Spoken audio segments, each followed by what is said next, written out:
The Caribbean sunset painted Port Augustine in amber and crimson, colors that would haunt Ilara Castillo forever. She stood on her family's veranda watching fishing boats return to harbor. The humid air carried jasmine and sea salt, familiar as her mother's lullabies. At 22, Ilara had known this island her entire life. Every cobblestone street, every hidden cove, every smiling face in the marketplace. In 3 hours, all of it would be gone. Her father Diego called from inside, his Spanish accent warm despite 30 years on the island. Ilara turned from the view, her cotton dress rustling. Inside, her brother Miguel set the table with clumsy 14-year-old hands, while their mother Isabella stirred sancocho that filled the house with rich aromas. "Ilara, taste this," Isabella insisted. "Tell me if it needs more garlic." This was happiness, simple, unremarkable, achingly precious. They ate as the sun disappeared.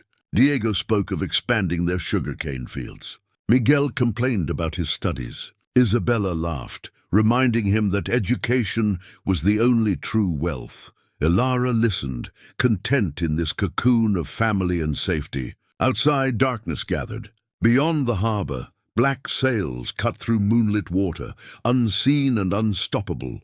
Church bells shattered the night at midnight, frantic, discordant clanging. Ilara jolted awake, heart hammering. Through her window, orange light flickered in the village. Fire, then screams. She ran to her parents' room. Diego was pulling on boots, his face grave. "Pirates," he said, the word heavy as death. He grabbed his musket. "Take your mother and Miguel to the cellar. Bar the door. Don't come out until morning." But Isabella refused. "We stay together." They never got the chance. The front door exploded inward. Men poured in like a dark tide, brutal, scarred men smelling of gunpowder and rum. Diego raised his musket. The shot went wild. A cutlass flashed and her father fell, blood blooming across his nightshirt. "Papa!" Miguel lunged forward. A dagger found soft flesh. Her brother crumpled. Ilara's world fractured. Time stretched and compressed. She saw her mother fighting, scratching at the men who held her. She saw the blade that ended Isabella's struggles. She saw blood spreading across tiles she'd helped wash that morning. And through it all, she stood frozen, unable to move, unable to scream, unable to do anything but watch her family die. A hand grabbed her hair, yanking back. "This one's still breathing. Pretty thing. Captain might want her." They dragged her from the burning house. Ilara found her voice then, screaming until her throat was raw. It made no difference. The pirates hauled her through the village, or what remained. Port Augustine was an inferno. Bodies lay in the streets. The church collapsed in a shower of sparks. At the harbor, a massive ship waited, black sails stark against firelit sky. Along its hull, painted in dripping letters, "The Serpent's Revenge." They threw her onto the deck with a dozen other captives. Ilara curled into herself, shaking, her nightgown soaked with her family's blood. Pirates moved with efficient purpose, loading plunder, laughing about the night's work. "Captain's coming aboard," someone called. And the chaos organized into order. He stepped onto the deck like a king claiming his throne. The Pirate King, Cale Thorne, the most wanted man across 3 empires. They said he'd been a naval officer before turning against the crown. They said he'd sunk 50 ships. They said he showed no mercy. Looking at him now, Ilara believed everything. He was tall, broad-shouldered, moving with predatory grace. Dark hair fell past his collar, shot through with silver despite apparent youth. His face was all hard angles, beautiful and terrible, with a scar cutting through his left eyebrow. Storm-grey eyes scanned the deck with calculating detachment. Black leather coat, white shirt open at the throat, multiple weapons at his belt. He radiated barely contained violence. This was not a man who asked. He simply took. His gaze swept over the captives until it reached Ilara. Then he stopped. His eyes locked onto hers, something shifting in his expression, surprise, perhaps, or recognition. The moment stretched, electric and terrible. Ilara wanted to look away but couldn't. Pride or shock kept her staring back at the man who'd murdered her world. "That one," he said, his voice deep and certain. "Bring her to my cabin." Terror spiked through Ilara's paralysis. "No," she whispered. Then louder, "No!" A pirate grabbed her arm. She fought then, truly fought, kicking and clawing. Her fist connected with someone's jaw. But there were too many. They dragged her across the deck as the serpent's revenge pulled away from the burning island. Elara twisted, looking back at Port Augustine, her home, now a funeral pyre. Tears streamed down her face. "My family," she sobbed. "You killed my family." If Cale Thorne heard, he gave no sign. He disappeared into his cabin, leaving his men to deliver their prize. And Elara crossed the threshold into captivity, into a nightmare from which she would never wake. The door closed with the finality of a coffin lid. Cale Thorne's cabin was not what Elara expected. She'd imagined squalor, but instead found ordered discipline. Maps covered one wall, marked with precise notations. A mahogany desk dominated the center. Books lined shelves, spines worn from use. Through stern windows, moonlight painted silver paths across dark water. The Pirate King stood with his back to her, pouring amber liquid. He'd removed his weapons belt, though a dagger remained at his hip. When he turned, his expression was unreadable. "Sit," he said, not a request. Elara remained standing, trembling but defiant. "I'd rather die standing than sit with my family's murderer." Something flickered across his face. "If you wanted to die, you would have stopped fighting." He moved closer. She retreated until her back hit the wall. He stopped just beyond reach, offering a glass. "Drink. You're in shock." "I don't want anything from you." It wasn't a suggestion. His voice carried absolute authority. When she didn't move, he sighed and set both glasses down. "Your name?" Elara lifted her chin. "Why? So you can carve it on my gravestone?" "Your name," he repeated slower. "Elara Castillo. My father was Diego. My mother was Isabella. My brother was Miguel. They're dead because of you. Remember their names when you burn in hell." Cale absorbed this without reaction. He circled her slowly, predatory. Elara forced herself not to flinch. Her nightgown was still damp with blood, her feet bare and cut. She was utterly vulnerable. "You have spirit," he observed. "Most captives are weeping by now. Would begging bring them back?" Her voice cracked. "Would crying undo what you did?" "No, nothing will undo it. Your family is dead. Your home is ash. You are here, and there is no rescue coming. These are facts. The question is what you do with them." Rage bloomed in Elara's chest. Her hand flew toward his face. He caught her wrist effortlessly, grip firm but not painful. "That's your one allowance," he said softly, dangerously. "Strike at me again and I'll have you flogged." "Understood?" Elara jerked free, tears of fury burning her eyes. "Why am I here?" "If you're going to kill me, do it. I'm not going to kill you. Nor the other thing you're imagining. You're here because I have use for you. My crew expects women to serve, clean, cook. You'll work, earn your keep, stay alive. Refuse and you'll find my patience has limits. Follow orders and you'll be treated fairly." The casual cruelty stole Elara's breath. "You're a monster." "Yes," he agreed. "But I'm the monster keeping you alive, so adjust your expectations." A knock interrupted them. A tall, lean man entered, sun-darkened skin, grey-threaded beard, fine clothes beneath a leather vest. He carried himself fearlessly. "The cargo secured," he reported, then noticed Elara. "Another mouth to feed, Cale?" "The Castillo girl," Kyle said. Recognition flashed across the man's face. "Ah, so you found her." He studied Elara. "She doesn't look like much." "I'm certain, Marcus." Kyle's tone brooked no argument. "Have someone find her clothes and assign quarters. And post a guard." "I don't want her doing anything foolish," Marcus nodded. "The crew's restless. They'll expect to know why you've taken a personal interest. Then they'll learn patience. She's under my protection. Make that clear. Protection?" Elara laughed bitterly. "Is that what you call this?" "It's what keeps you from being thrown to 50 desperate men," Kyle said bluntly. "So yes, protection, whether you appreciate it or not." Marcus cleared his throat. "Come with me, lass." Elara didn't move. She looked at Kyle, memorizing his face. "I'll never forgive you. I'll never stop hating you. And someday, somehow, I'll make you pay." For the first time, something like respect crossed Cale's features. "I'd expect nothing less." Elara Castillo dismissed. Marcus guided her from the cabin with surprising gentleness. The deck was quieter now. Pirates moved about their duties, some glancing at Ilara with curiosity, others with hunger.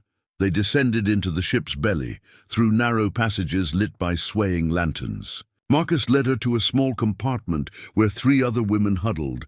"You'll bunk here. Meals twice daily, work assignments in the morning. Follow orders, stay out of trouble, and you might survive." His voice softened. "I'm sorry, Les."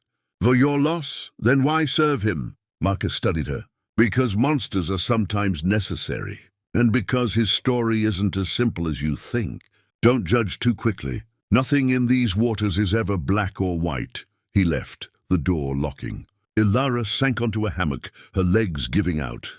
The other women watched warily. They were prisoners on a pirate ship, sailing toward uncertain fates. But as Ilara lay in darkness, listening to creaking wood and distant waves, she made herself a promise. She would survive. She would learn this ship's secrets and its captain's weaknesses. And one day, she would strike back. The Pirate King had made a mistake bringing her aboard. He'd shown mercy when he should have shown the blade. That mercy would be his undoing. 3 weeks at sea transformed Ilara. The grief remained a constant ache, but survival demanded she bury it deep.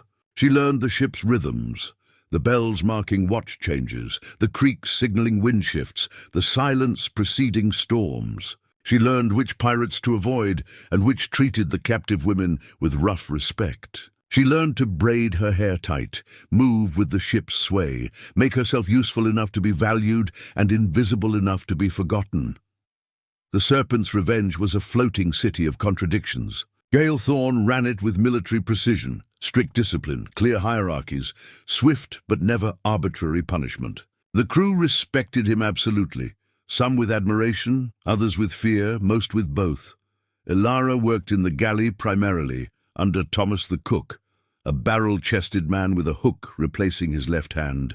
He was gruff but fair, teaching her which supplies lasted longest, how to stretch rations, how to season eternal salt pork into something almost palatable.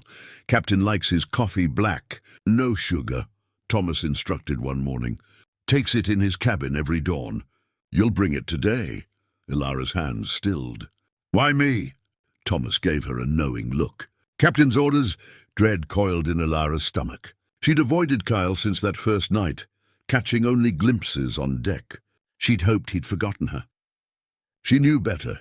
She carried the coffee topside as dawn painted the sky rose and gold. 2 pirates stood guard but stepped aside. Ilara knocked. "Enter," came Cale's voice.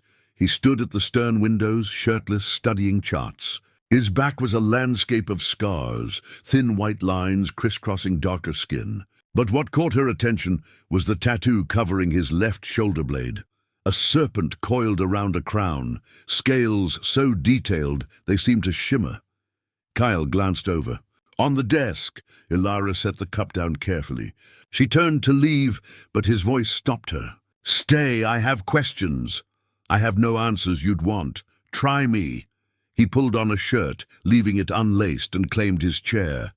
He looked tired, shadows beneath his eyes, tension in his jaw. Cale drank coffee, watching her. "You've adapted well." "Thomas says you're competent." "Marcus reports no trouble. Why?" The question caught her off guard. "What do you mean?" "I expected resistance. Escape attempts, sabotage. Instead, you've been almost compliant. So I'm asking why?" Ilara considered lying, then chose dangerous honesty. "Because I'm not stupid. I can't fight 50 armed men. I can't swim hundreds of miles. I can't win through force. So I wait, I watch. I learn, and when my moment comes, I'll take it." Something like approval flickered across Cale's face. "At least you're honest." He leaned back. "You're educated. Your hands before capture were soft. Your father was wealthy by island standards.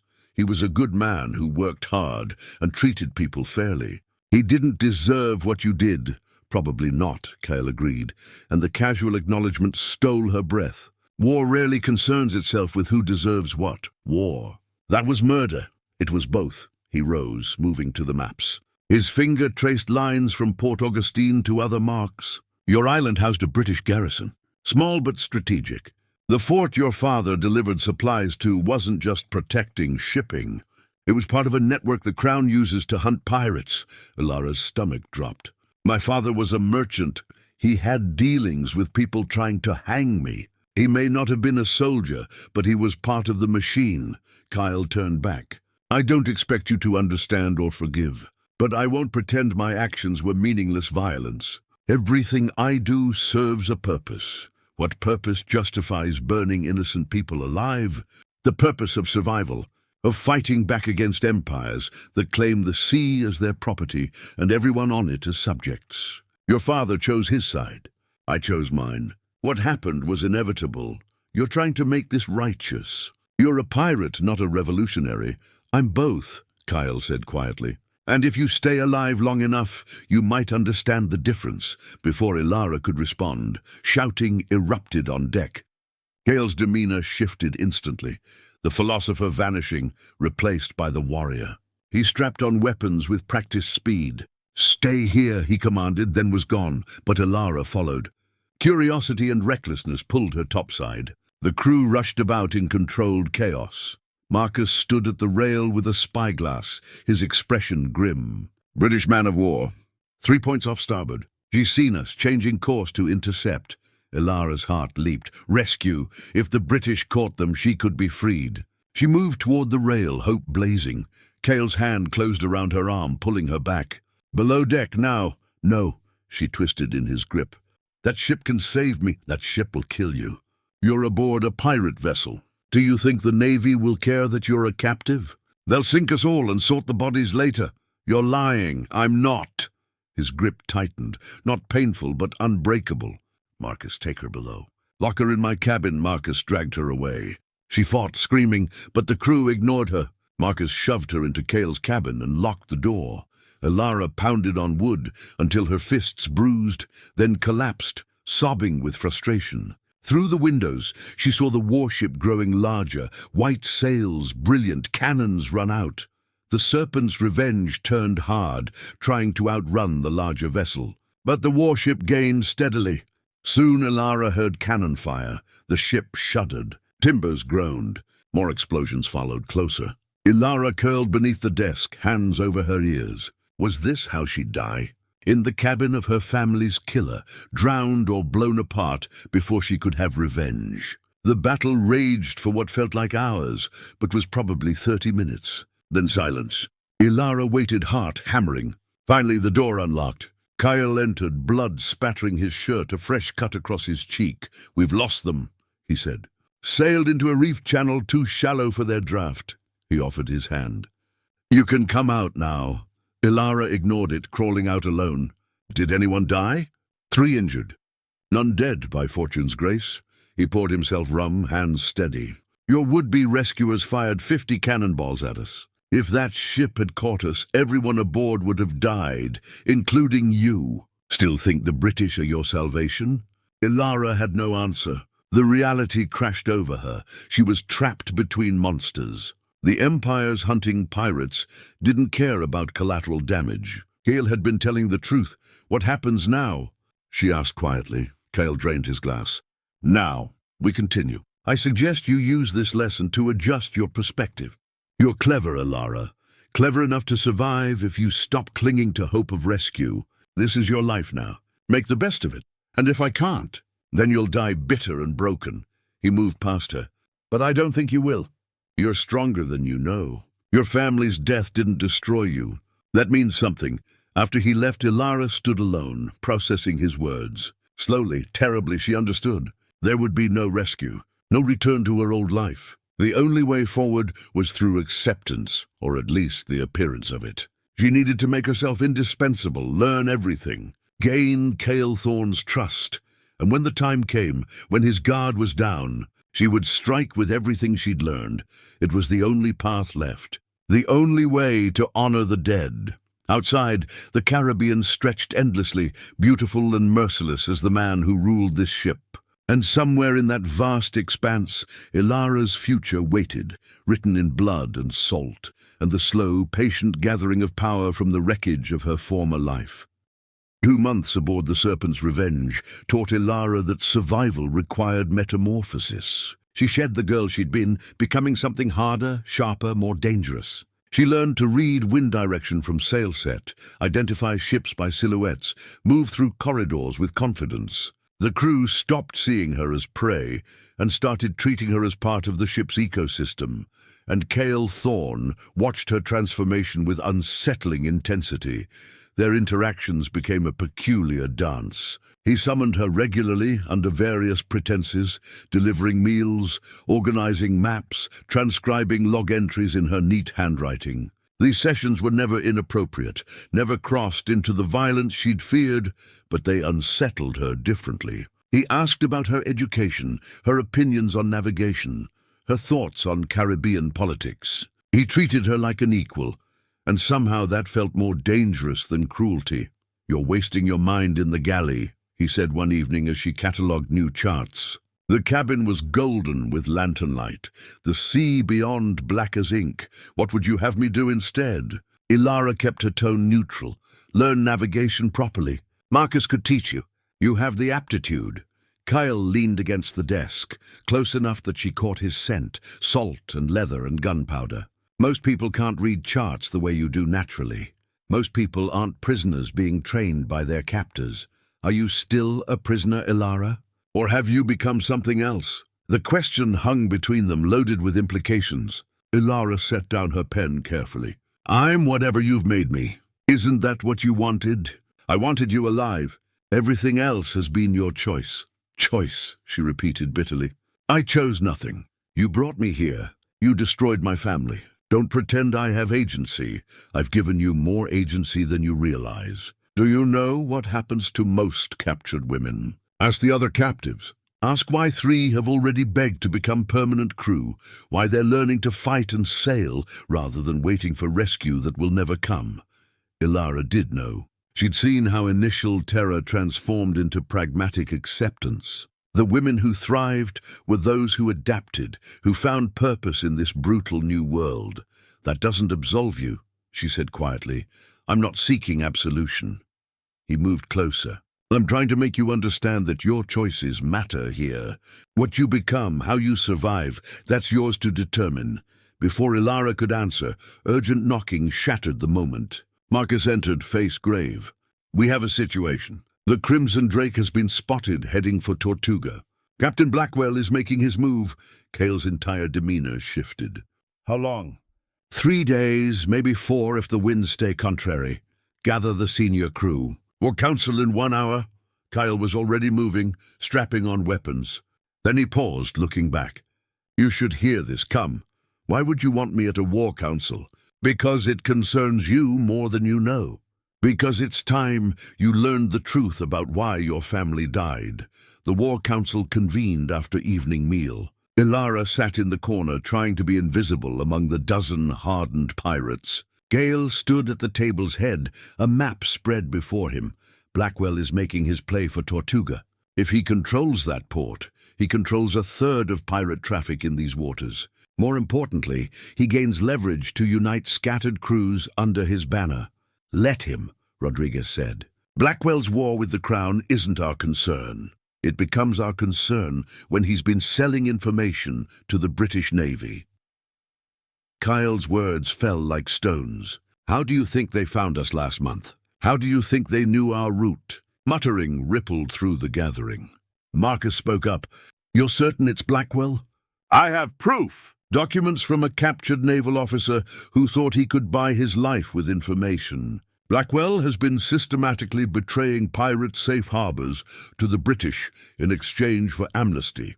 Port Augustin wasn't just a raid, Marcus. It was a message." The name of her island hit Ilara like a physical blow. She leaned forward. "What does my home have to do with pirate politics?" Kyle turned to her, and in his eyes she saw something unexpected, genuine regret. "Your father wasn't just a merchant, Ilara. He was a British informant. The garrison at Port Augustin wasn't protecting shipping routes. It was an intelligence hub, gathering information on pirate movements, identifying safe harbors, coordinating naval strikes." "That's a lie." The words came out strangled. "My father would never. He didn't have a choice." Kyle pulled papers from his coat, official correspondence, coded messages, payment records. The Crown discovered he'd been smuggling goods 5 years ago. They gave him an ultimatum: work for them or face execution for treason. He chose his family's survival. Ilara stared at the documents, recognizing her father's handwriting. No, he was good. He was a man in an impossible situation, Kyle said, not unkindly. And Blackwell found out. He sent word that if I wanted to maintain my reputation, I'd need to destroy the island before the British used the intelligence there to hunt down every pirate captain in the Caribbean. It was a test. Blackwell wanted to see if I'd put the pirate cause above mercy. The truth crashed over her in waves. Her father, an informant. The raid, a political maneuver. Her family's death, collateral damage in a war they'd never chosen. You still chose to burn it, she whispered. You could have refused. I could have. And then Blackwell would have done it himself, killed everyone anyway, and taken my head for weakness. I made a choice, Ilara, a terrible one. I tried to make it quick, to limit casualties. My orders were to target the garrison, destroy the intelligence, and leave. Some of my men went further than instructed. He stopped, jaw working. I'm not asking forgiveness. But you deserve the truth. Everything she'd believed lay in ruins. Her father had been an informant. Kyle had been following pirate politics she didn't understand. There were no simple villains here, just people making impossible choices in an impossible world. Why tell me this now? Because Blackwell is moving, and his next target will be anyone who opposes him. That includes me, my crew, and anyone I've claimed as mine. Kyle stepped closer. Because I'm tired of you looking at me like I'm a monster, when the real monster is still out there. You are a monster. You're just not the only one. Something shifted in the cabin's atmosphere.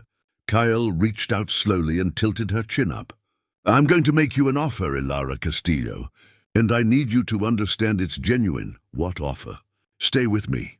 Not as a captive, not as a servant. As my partner. Learn everything I can teach you. Help me navigate these waters. Stand at my side when I face Blackwell. Become part of this crew by choice. Ilara's heart hammered.